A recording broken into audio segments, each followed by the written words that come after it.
Nothing says fall or autumn like a pot of pot roast. Doesn't that look good? Absolute goodness, if you ask me. So we're gonna get started because my mouth is watering right now just looking at this, and I want a piece. So first thing you're gonna need a piece of boneless chuck roast. Right here, I have a piece of boneless chuck roast that I got at the market. And you're going to season it with pepper and a little bit of salt, just like so. We have the churn. You don't necessarily need to churn it. You can actually just get the kind that you just sprinkle on top. It just does exact same. You're also going to need a die cast pan. You don't need a die cast pan, but it works really well right here. You're going to heat it to a very, very high temperature because we're going to be browning the meat pretty soon. Now, right here, this is some barbacoa sauce. This is made by Rick Bayless and his Frontera brand restaurants right here. That's Rick Bayless. His famous brother is Skip Bayless.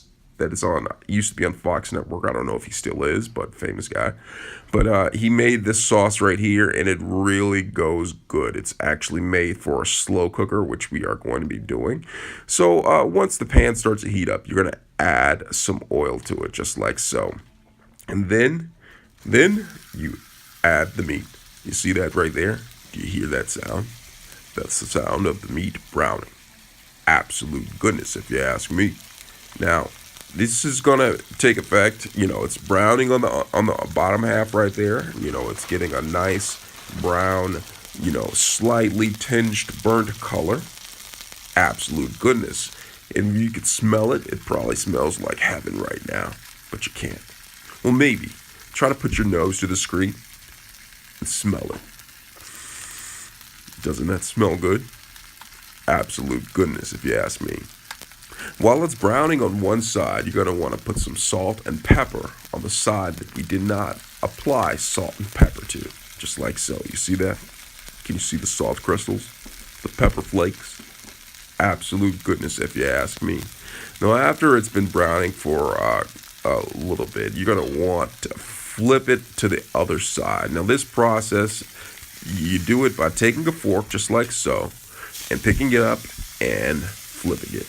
Now you can actually see the brown side of the meat. We effectively browned it. And if you can look at the bottom left-hand corner, you can see that it has a slight tinge of almost burnt, but not burnt. That right there is absolute goodness. I'm telling you, it tastes amazing.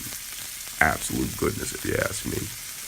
Now, we're going to get going with this recipe because you need more ingredients than just the meat. I mean, you could just have the meat, but we're going to add a little bit more ingredients. Right here, we're going to be cutting up a little bit of celery right here, and we're going to be placing it inside of the slow cooker. We're also going to be adding the onions. I have onions in there, and we have carrots.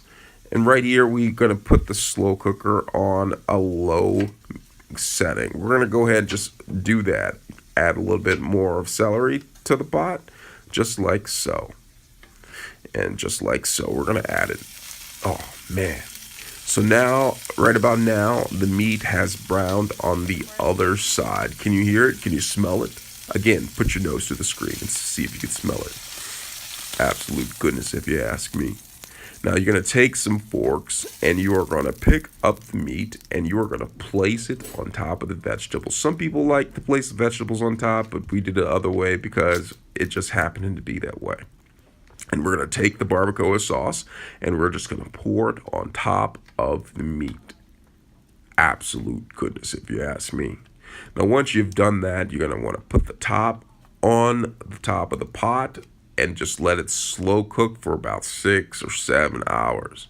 You're going to let all the juices marinate through the meat. All the flavor, the spices, the vegetables are going to go through the meat during the time of 6 hours. And after about 6 hours, your place is going to be smelling amazing. Your floor is going to be wet because you're going to be salivating. And look at that. Wow. Doesn't that look good? Absolute goodness, if you ask me.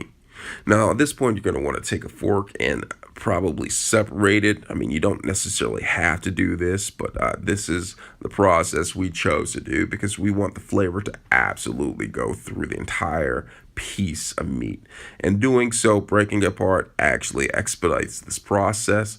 And once you do this, you're going to let the slow cooker cook for an additional couple of hours. Now, doing this, all the flavor is going to go through the meat and it will be almost be done. This is amazing. Doesn't that look good? Absolute goodness, if you ask me.